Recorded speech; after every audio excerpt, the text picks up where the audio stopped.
So I went to start filming, and these were all of the cameras I could find on my desk. I think I might have too many projects on at once. Today I got something a little different. This is a Zenit 12XP, and you have no idea how hard it was for me to not play the Russian national anthem while introducing this camera. Everything about this is very quintessential of the Soviet camera experience, and that's both a great and terrible thing at the exact same time. The reason why I have this camera and have had it for so long is because it is the ultimate backup camera. These things are extremely durable, and people talk about that a lot, and they're right. I've not been able to kill this camera, and I take this thing on hikes and anywhere I'm afraid to take a different camera. It is just that durable, they're usually not terribly expensive, and so simple. You do need to know how to use a camera fully manually to be able to use one of these. That's not been a problem for myself, but I can understand if you're just kind of getting into photography, this might be a little bit too much of a jump for you, as it's all manual. There's no automatic exposure, there's no compensation, there's no auto winding. It's fully mechanical. If you have been looking at something like the Olympus OM1 or a Nikon FM3A and gone, I really have to have something fully mechanical, well, this is fully mechanical. It's not quite the same, but it is fully mechanical. Let me just take you through some of the more interesting choices. This is a screw mount. This is the M42 screw mount, and it is both great and terrible, just like so many things about this camera. This screw mount means that you can get some Zeiss lenses, some Alpha lenses, some really high quality optics from up until about the 60s. So, while there are some good options for it, not the most modern lenses came out. Also, this is kind of a standard. The way that the apertures work and things like that is not always the same between cameras, which means you can get into a lot of trouble where sometimes this pin is like super long or too short and it doesn't stop down, and so you have to find a version of the lens where it allows you to manually override the aperture. It's a bit of a pain. Okay, so I understand if somebody's like, no, I don't want to deal with an M42 screw mount. Now, there's a lot of different Zenit models. This is the 12XP, as I said. The great thing about this is it has TTL, or through the lens light metering. So there's a little light sensor up here. It actually measures the light that comes in through the front. That's not the same on all Zenits. You'll find some of the older ones have basically like a calculator solar cell at the front. It's actually a selenium light meter. And like all selenium light meters, these will die. They will die. Just, you have to accept it. They will die. These are much more reliable. This one still works, and it just takes, your standard little A76 battery, 2 of them. Pretty normal, pretty easy to come by. Works in cold weather even, which was one of the big selling points of these things. So, if I like this because it's a mechanical camera that I can get some cool lenses for, why would I even consider getting rid of it? Well, the biggest one you've probably already seen. We have so few shutter choices. 30 to 500th. You're not going to be freezing action easily with this thing. You're not going to be doing your slow, glossy waterfall shots with this very easily. You're stuck in sort of that kind of outdoor portraiture kind of range of shutter speeds. And it's not the worst. You can make it work.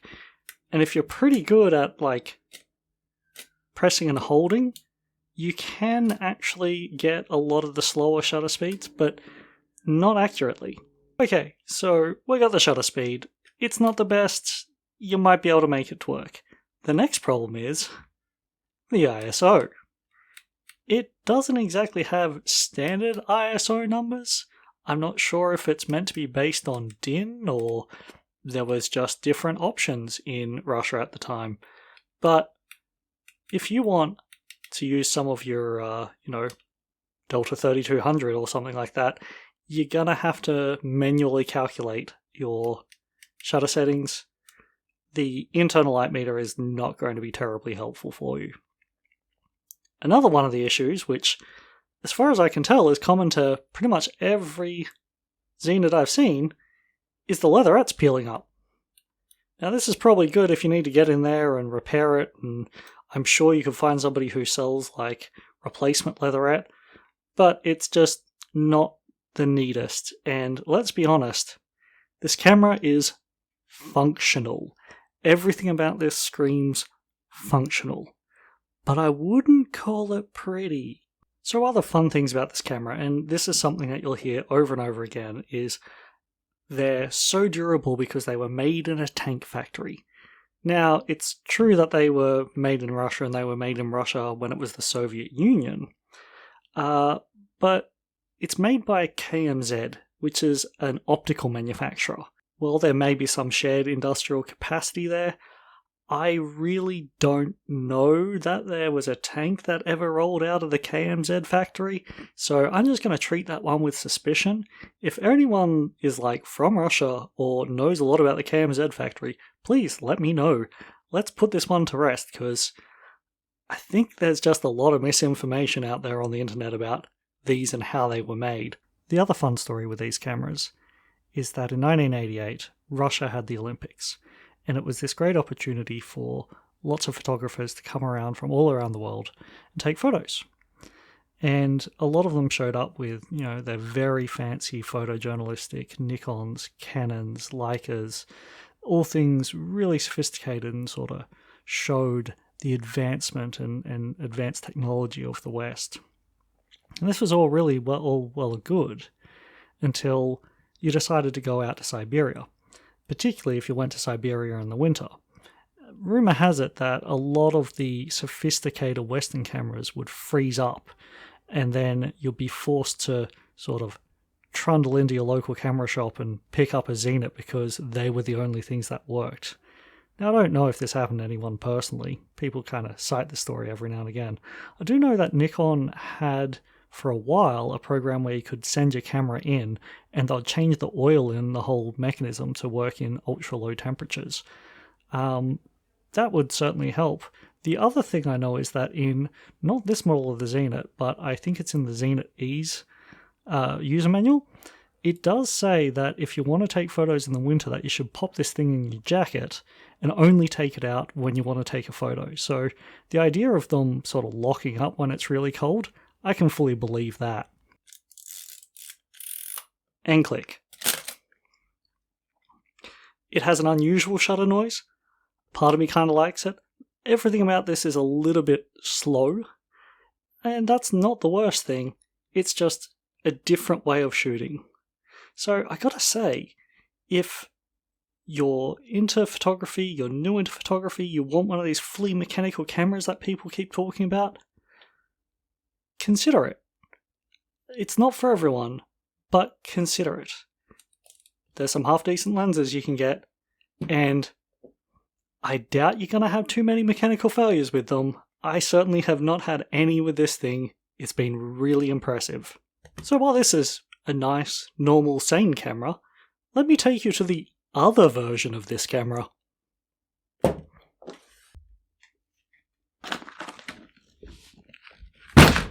Let's just zoom out here a bit. Oh, there's crap everywhere. This, as I'm sure you can read, is the Photo Sniper 12. There are a couple of different models of this, and it gets its name from the base camera that it uses. In this case, the 12S.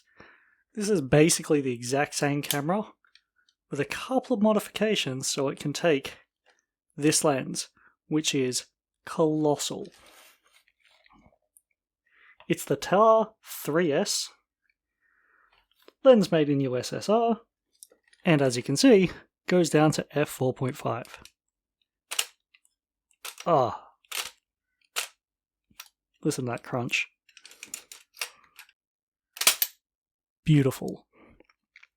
Now, this has all of the same limitations as the old one, but weirdly, our ISO dial is something more that I'm used to. Anyway, 30th up to 500, you've seen it all before. Great. But one of the problems with this is these definitely were sold around the time of that Olympic story I was talking about, and it goes down to 4.5, which when this camera was first built and released, actually wasn't too bad. But most of the time you can't make the most of it because you're limited to that 1/500th of a second. One of the super cool features is that you focus over here.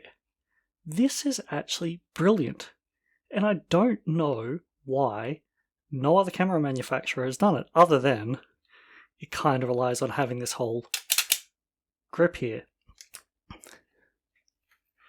So, I gotta come clean. I've actually never put a roll of film through this thing, and it's because I've never really had the opportunity.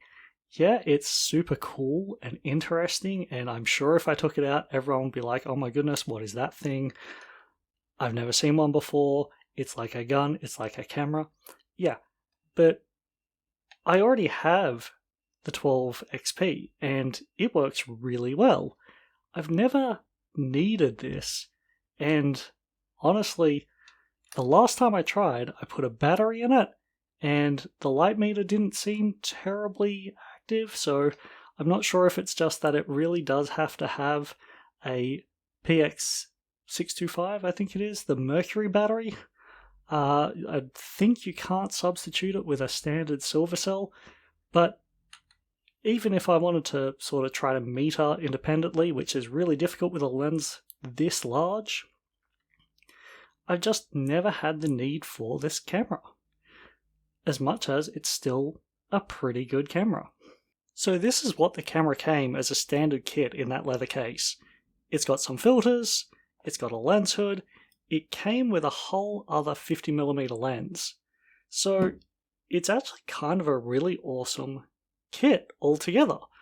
The problem is, it's huge and heavy, and unless you really want this lens and you want to use this lens, there's not a lot of reason to buy this over a standard Zenit 12XP or one of the others in that kind of line.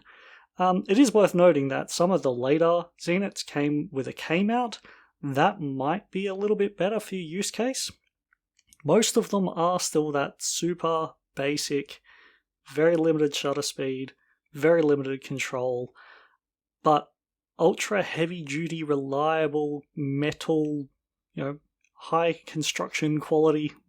Well, maybe not that. How about we say really solid metal built cameras? And I think that people overlook them and think of them as too basic or too much of a toy.